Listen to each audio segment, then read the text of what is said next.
Hi hello வணக்கம். இது உங்கள் சிவி ஜோன். ஸோ எல்லோரும் எப்படி இருக்கீங்க? இன்னைக்கு பற்றினா பயங்கரமான சுவாரஸ்யமான ஒரு விஷயம் என்னென்னா, நைட்டு பற்றினா இந்த சீசன் 7ல் வந்துட்டு ஒருத்தர் வந்துட்டு பயங்கரமாக பங்கம் போனாப்புல கேமராவில் வந்துட்டு பேசுவார். அதுவும் எல்லோரும் தூங்கினதுக்கப்புறமா பேசுவார். என்ன பேசுவார்னா, நான் தான் இந்த சீசன் 7ஓட டைட்டில் வின்னர் அப்படின்னு. கடைசி வரைக்கும் பார்த்தீங்கன்னா அவர் வந்துட்டு அந்த டாப் 5ல் கூட வரல, அந்த அளவுக்கு வந்துட்டு போச்சு. அதுக்கப்புறம் அவருக்கு நிறைய பேர்லாம் வந்துச்சு, கற்பாம்பூச்சி அது இதுன்ட்டு. சரிங்களா? அந்த மாதிரி இன்றைக்கி வந்து ஒருத்தர் வந்து கேமரா முன்னாடி கதறாப்புல, அவர் செஞ்ச தப்பை வந்து முட்டாள்தனம்னு ஒத்துக்கிறாப்புல. நல்ல ஒரு திறமையான போட்டியாளர் தான் உள்ளே வந்திருக்கார். யாருன்னா முத்துக்குமரன். ஸோ நேற்று பார்த்தீங்கன்னா கேப்டன்ஷிப் டாஸ்க் நடந்துச்சு. அந்த கேப்டன்ஷிப் டாஸ்கில் வந்துட்டு தர்ஷிகா செம்மையாக வந்து மாதம் விளையாண்டாங்க. அவங்க மட்டும் இல்லை, அவங்க வின் பண்ணதுக்கு கேர்ள்ஸ் டீமும் காரணம். ஏன்னா கேர்ள்ஸ் வர்சஸ் பாய்ஸ்னு வந்துச்சு. அதில் வந்துட்டு யார் பாய்ஸாக கேர்ள்ஸாக வின் பண்ணுறீங்க பார்க்கலாம் அப்படின்னு ஃபஸ்ட்டு கேப்டன்ஷிப் டாஸ்க் கொடுக்கும்போது அதை தர்ஷிகா சூப்பராக வின் பண்ணாங்க. இந்த பக்கம் வந்துட்டு ரன்னராக வந்துட்டு நம்ம தீபக் வந்தார். பட் இருந்தாலும் அவர் கேப்டன்ஷிப் கிடைக்காது. சரிங்களா? ஸோ அதை வந்துட்டு நம்ம முத்துக்குமரன் வந்து கேமரா முன்னாடி வந்து சொல்கிறார்.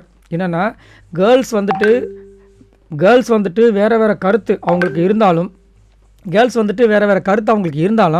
ஆனால் அந்த விளையாட்டு அப்படி வரும்போது முழு முயற்சியாக பண்ணுறாங்க. பட் நாங்கள் என்ன பண்ணிட்டோம், ஒரு பெரிய முட்டாள்தனம் என்ன பண்ணிட்டோன்னா, நாங்கள் விளையாடும்போது அவங்க மேலே காயப்பட்டுற போகுது அப்படின்னு நினச்சிட்டு கொஞ்சம் ஒரு பெரிய முட்டாள்தனத்தை பண்ணிட்டோம். அது மட்டும் இல்லாமல் இது ஒரு பெரிய பேசும் பொருள் ஆகிடுச்சுன்னா, கான்ட்ரவர்சி ஆகிடுச்சுன்னா என்ன பண்ணுறதுன்னு சொல்லிட்டு நினச்சிட்டே விட்டுட்டோம் டக்குன்னு.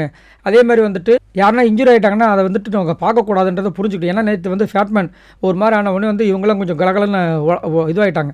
அது மட்டும் இல்லாமல் ஃபேட்மேன் கொஞ்சம் வீக்கான கண்டஸ்டன் தான். நல்ல ஆள் வந்துட்டு பாடி ஹைட்டாக வெயிட்டாக குண்டாக இருந்தாலும் இந்த மாதிரி விஷயங்கள் வரும்போது அவரால் ஒன்றும் பண்ண முடியாது. ஸோ அது வந்துட்டு உங்களுக்கு பெரிய பின்னடைவை ஏற்படுத்திச்சுன்ற மாதிரி சொல்லி, இனி நாங்கள் இந்த மாதிரி பண்ண மாட்டோம். இனி அவங்க எவ்வளோ எஃபர்ட் போட்டாங்களோ அதே ஈக்குவலுக்கு நாங்களும் எஃபர்ட் போட்டு நாங்கள் கண்டிப்பாக பண்ணுவோம். அதே மாதிரி ஒரே நாள் 24 மணி நேரத்தில் எலிமினேஷன் பண்ணது ரொம்ப சங்கடத்தை ஏற்படுத்திச்சு. அதே மாதிரி இன்னொன்று வந்துட்டு பயங்கர சுவாரஸ்யமாக இருந்தது. அதே ஒரே நாளில் வந்துட்டு ஒரு இதை வச்சு கேப்டன்ஷிப்பும் நீங்கள் கொடுத்துருக்கீங்க, பயங்கர மாசாக இருக்குது. ஸோ நாங்கள் இதுக்கப்புறம் ஃபுல் எஃபர்ட் போடுவோன்ற மாதிரி வந்துட்டு ஒரு வாக்குறுதி மாதிரி கொடுத்துருக்காப்புல. சரி, முத்துக்குமரனை பற்றி என்ன நினைக்கிறீங்க? முத்துக்குமரன் இந்த அளவுக்கு வந்து ஃபீல் பண்ணி பேசுகிறாரு. ஸோ ஒரு ஃபயரிங்கான ஒரு விஷயத்தை கொடுப்பாரான்னு தெரியல, பொறுத்திருந்தால் பார்க்கணும். ஆனால் அவருடைய வாயிலேருந்து வர வார்த்தைகள் எல்லாமே செம மாசாக கிளியராக இருக்குது, தமிழில் இருக்குது. ஸோ உங்களோட கமெண்ட்ஸை சொல்லுங்கள். பாய் நண்பர்களே.